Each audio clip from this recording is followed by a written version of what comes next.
is Dr. Alistair Finch, and I am a collector of forgotten truths.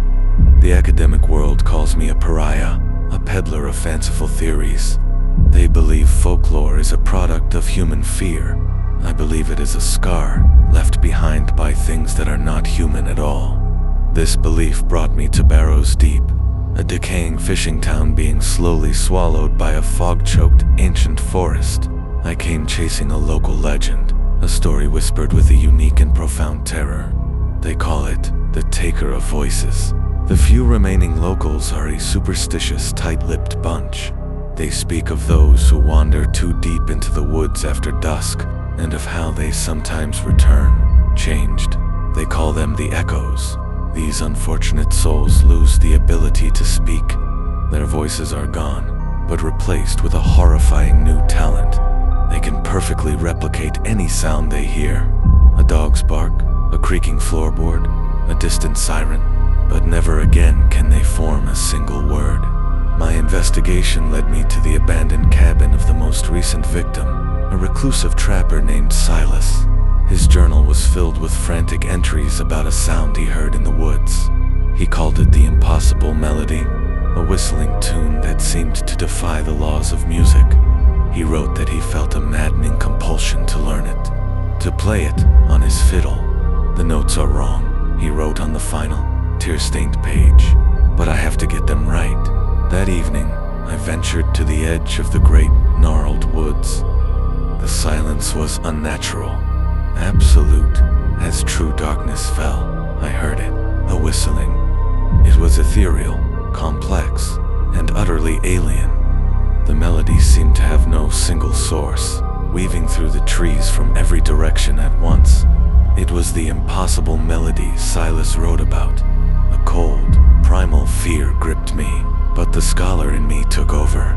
The tune felt inquisitive, as if it were examining me, learning the sounds of my shuddering breath, my frantic heartbeat.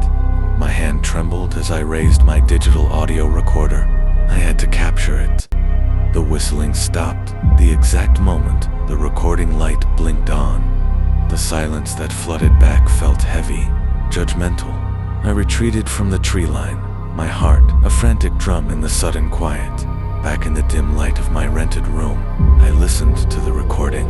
It was only 3 seconds of audio, but the waveform on my laptop was unlike anything I had ever seen. It was a chaotic, yet structured, mess of impossibly high and low frequencies, less like a sound, and more like a sentence written in a language of pure mathematics. I slept fitfully, the alien melody haunting my dreams. The next morning I tried to record my verbal notes, as was my habit. The subject, I began to say, but the words felt like foreign objects in my mouth. They were clumsy and misshapen. I cleared my throat and tried again. What came out was not my voice. It was a perfect, crisp replica of the ceiling fan's gentle whirring overhead. Panic, cold and sharp, pierced through me. I tried to call for help. Instead, I produced the sound of a dog barking down the street. I stumbled back, knocking over my chair, my mind reeling. I grabbed the trapper's journal, a horrifying understanding dawning on me. Silas wrote, "I have to get the notes right. The legend was wrong. The whistler does not take a voice. It replaces it. The melody is a parasite. It infects the mind, overriding the complex neural pathways of language. It erases your words, your name, your very sense of self, and it leaves behind only one, single, horrifying compulsion: to replicate, to echo, to serve the song." I tried to scream, a final, desperate act of defiance, but the only sound that escaped my lips was a perfect reproduction of the 3 seconds of whistling from my recorder. I am now an echo. I understand the final truth of Barrows Deep. The whistler is not a creature that lives in the woods. The forest is the creature, and its song is spreading. I can't think my own thoughts anymore.